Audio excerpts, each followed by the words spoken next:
Well, hello, friends. Hey, Mike Falkenstine here with 1-8 Catalyst, and I want to be the first one to welcome you to the latest episode of the Catalytic Show. Also on the podcast side, we call this the Catalytic Podcast, and I'm so glad that you're with us, and so glad that you've decided to join us.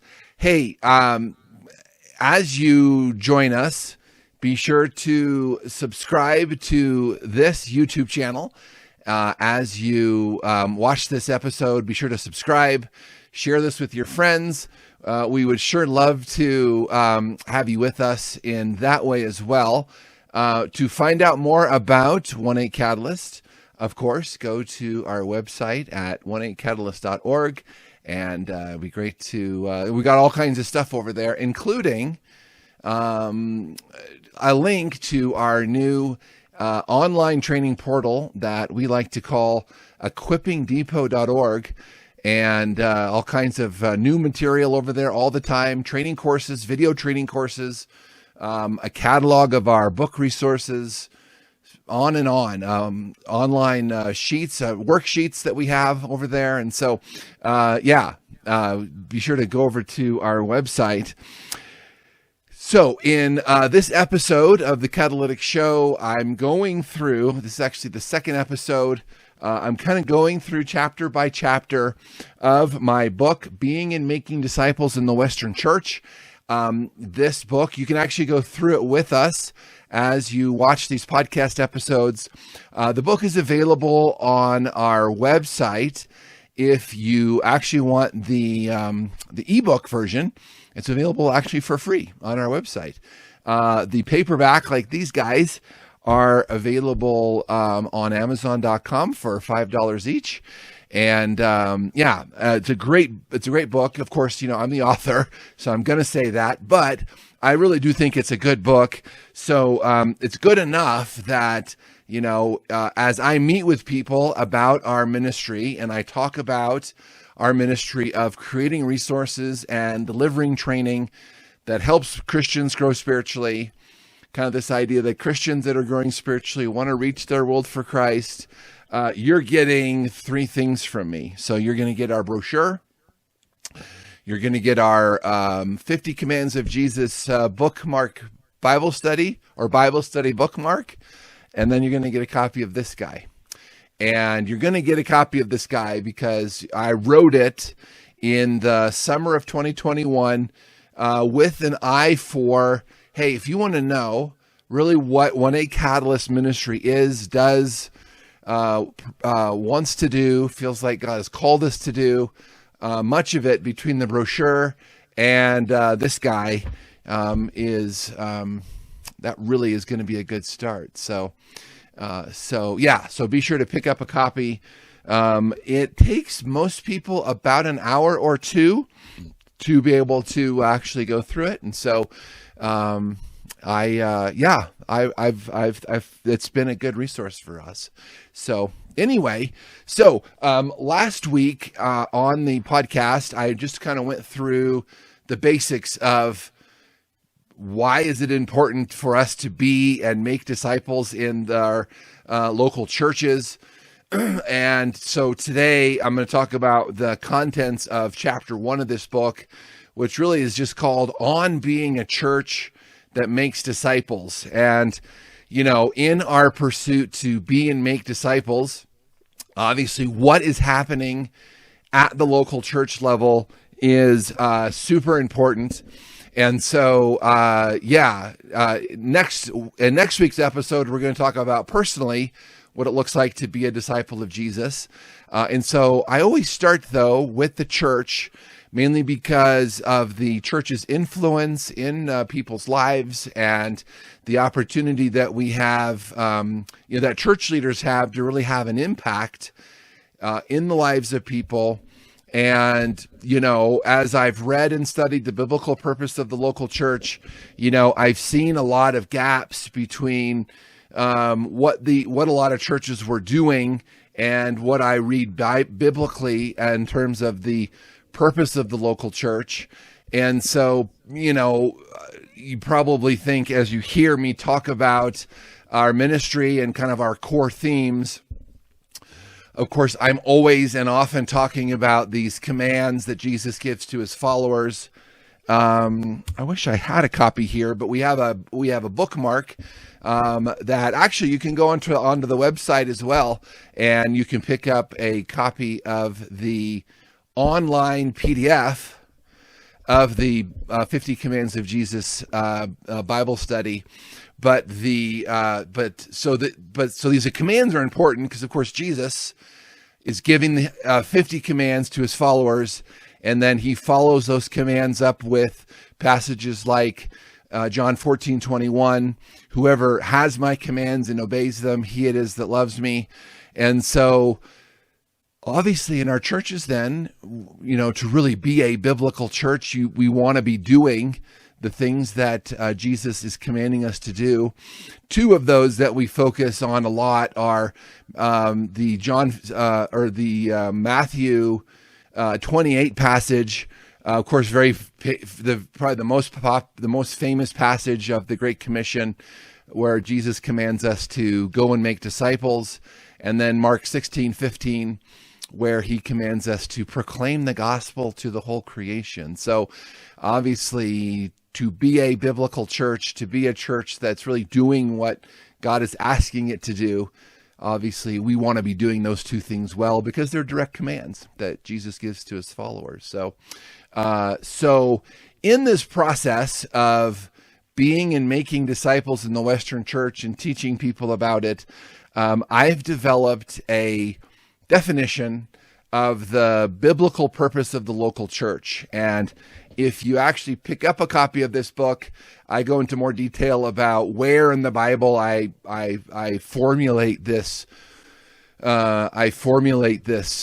definition of the biblical purpose of the local church. But you can see on the screen here, for those that are watching it on YouTube, that the biblical purpose of the local church is to glorify God by doing four things, right? Worshiping him, edifying his people, proclaiming the gospel of Jesus to the whole world, and making disciples through the baptizing and teaching of new believers. And so those of you that know your Bible well can kind of pick up a lot already of kind of where I've come up with that. And so I encourage church leaders then, like if that's a good definition of the biblical purpose of the local church, then to begin to kind of map your ministry and the things that you're doing around that definition, right? Glorify God by worshiping him. Of course, most churches are doing that through their Sunday morning experience, and sometimes there are other prayer and worship services that a church will have, by edifying his people. That word edifying really just means equipping. And so much more to be said about that. But by proclaiming the gospel of Jesus to the whole world and making disciples through the baptizing and teaching of new believers. So I focus today on helping church leaders that are watching this episode to do that well, to really be fulfilling that biblical purpose of the local church. And about a year and a half, maybe 2 years ago, there's a kind of a collective organization called discipleship.org. So it's a bunch of organizations that have come together who have a heart for discipleship and disciple making. And they did a study, and they found out that only about 5% of our churches in the West, meaning I always kind of say in North America, maybe more appropriately, have a reproducible disciple making strategy, which brings up all kinds of questions in my mind, right? If Jesus himself is calling us to make disciples, but only 5% of our churches are actually doing it, that brings up some questions, right? So as I've done some research on that, I've come up with 4 reasons I think that only 5% of our churches in North America have a reproducible disciple-making strategy, despite the fact that Jesus himself is calling us to make disciples.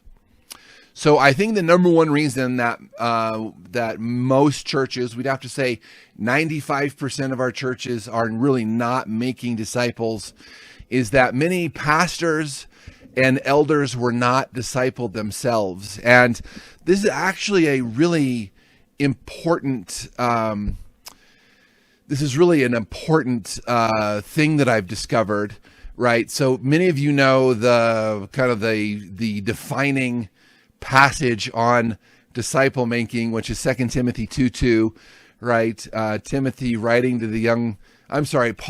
to the young Timothy saying, "What you have heard from me in the presence of many witnesses, entrust to faithful men who will be able to teach others also."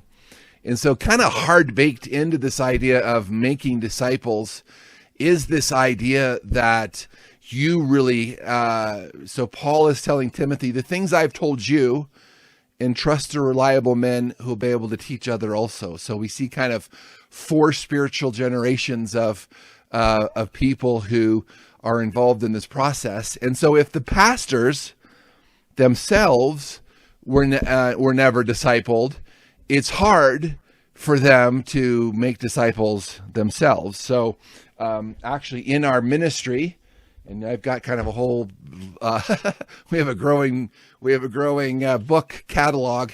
We won't talk much about it, but last October, I released this book called Now You Can Make Disciples, which is a step-by-step guide on how to do the process. So I guess first, if, pastors, if you've never made disciples, we actually have a really good resource here that kind of takes you through literally from, okay, what kind of people do you want to begin discipling? How do you ask them to start that process? What do those meetings look like? What are the topics that you'll study, so forth and so on. But so we want to meet you at your point of need there. I think the other disconnect in terms of this first point that many pastors and elders were not discipled themselves is I did, when I was writing my book, Being and Making Disciples in the Western Church, I did a really simple Google search on, I think that what I searched was things I wished they would have taught me in seminary. And it was really an interesting look between the difference between, what pastors ended up learning in seminary and the things that they really needed to be able to effectively pastor a church. And in some ways, there's some kind of disconnect there. This is not to say, by the way, that seminary is not a good thing. I mention in every resource where I mention seminary that it's a valuable resource, right? It's a good thing for pastors to be doing. But there have been books written. There's a book by James White, the senior pastor of a church in North Carolina, called What They Didn't Teach Me in Seminary. Just a simple list here. Let me look at this.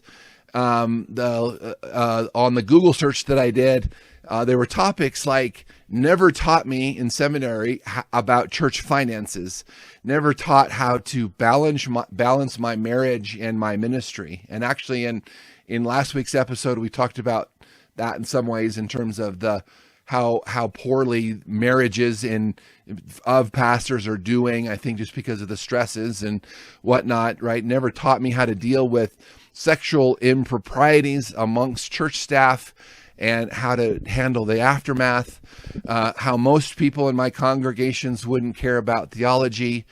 And one of the other main things on that list is they never really taught me in seminary how to help someone grow spiritually, right? How to take someone from kind of a baby Christian on the spiritual milk to someone that's actually on, solid food, doing much better. And so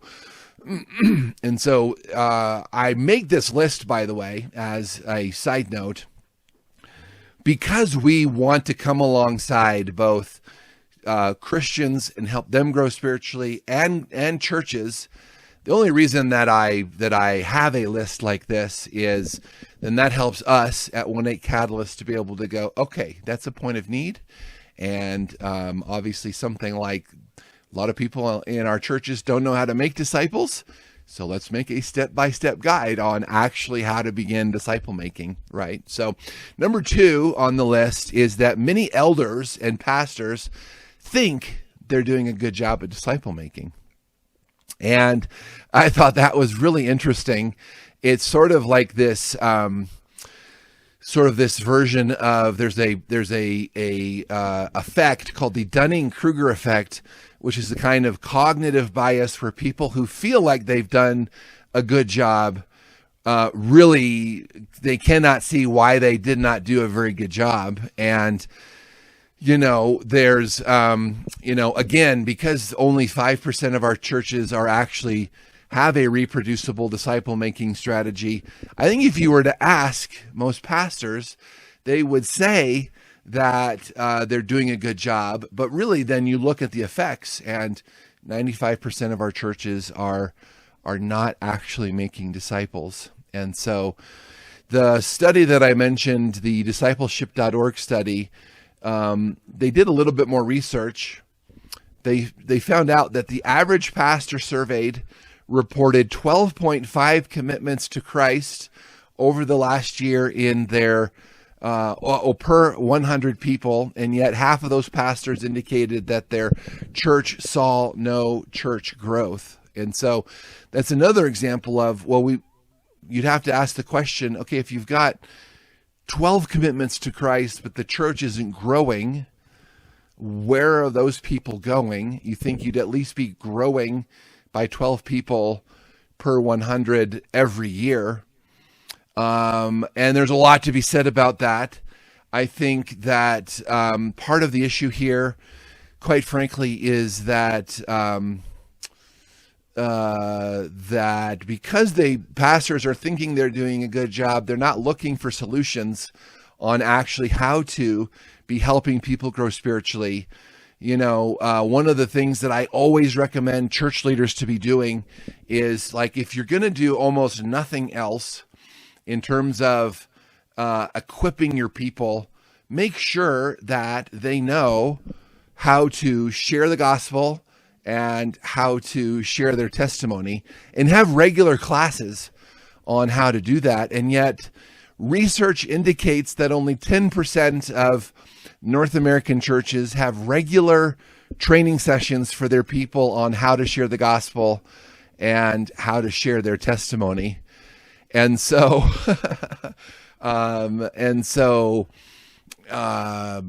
again, with these commands that we have that Jesus gives us to proclaim the gospel and make disciples, if I were a church leader, I would make sure that everyone in my congregation would know how to do that. So one of the tools that we have, I mentioned our online training portal at equippingdepot.org, and we actually have two online video training courses. One is a simple course on how to make, I should say, how to share your testimony.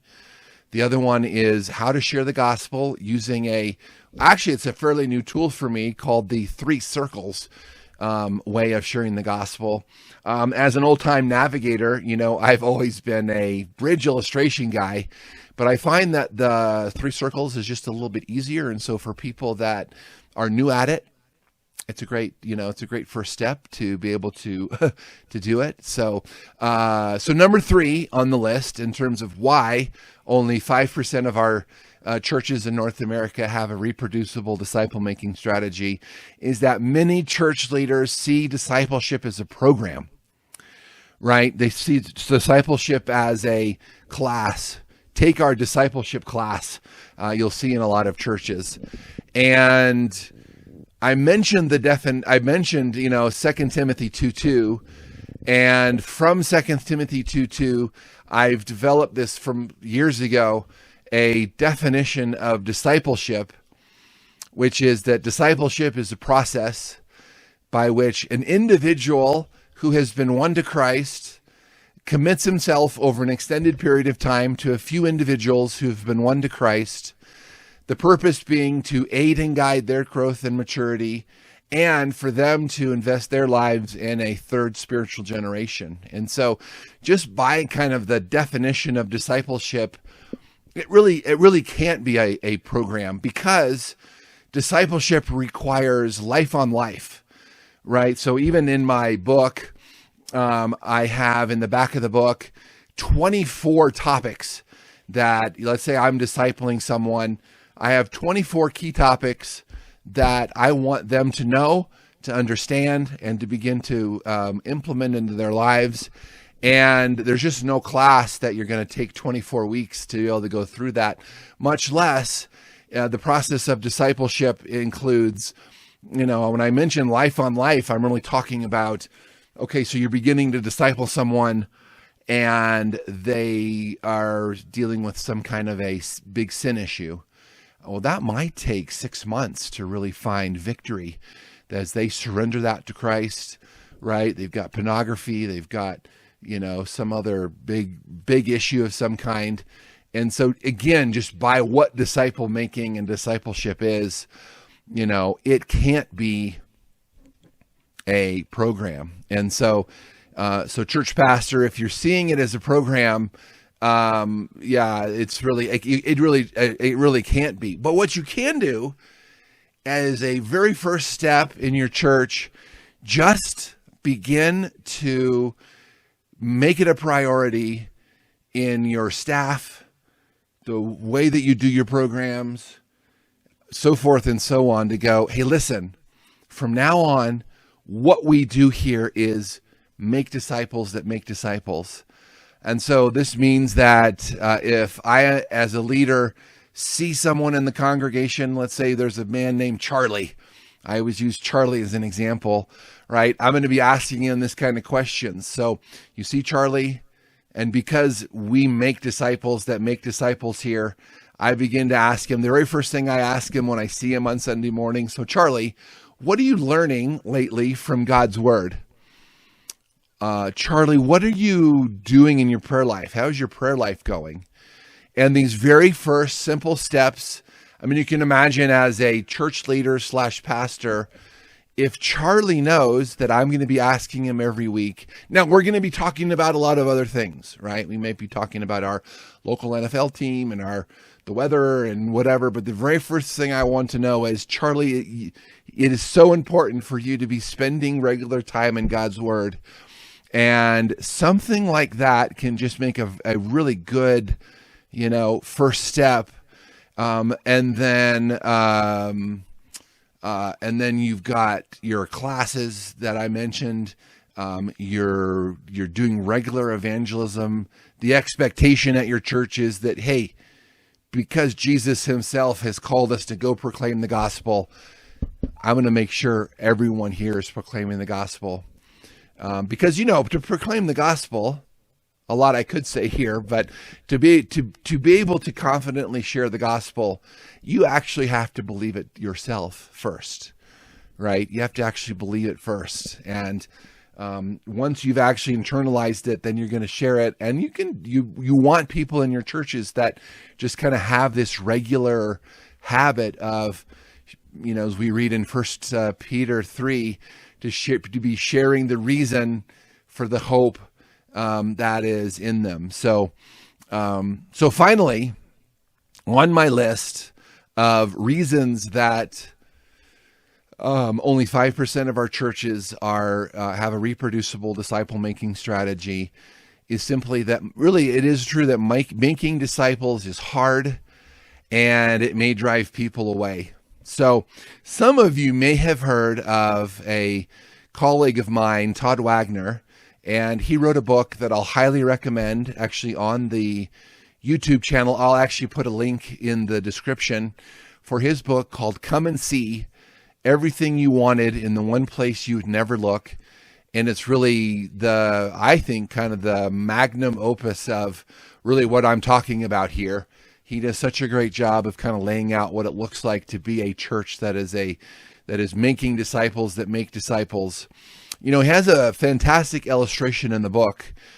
He states that many of us in North America select our churches kind of like we select, a cruise ship.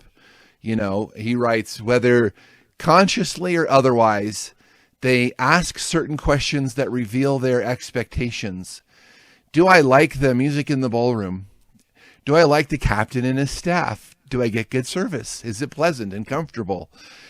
Do I like the experience enough to sail with them again? And unfortunately, so many people in North America who are selecting churches are looking for these same things.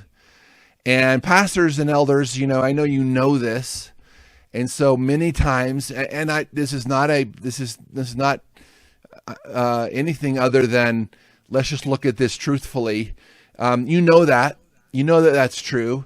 And so to begin asking people the hard questions that would lead to growth, questions around accountability, you think, man, I'm just not going to go there because I want these people to come back because they're tithing here, and that allows us to keep the lights on. And the surprise thing that pastors find out when they really get serious about making disciples that make disciples is that people actually respond very well.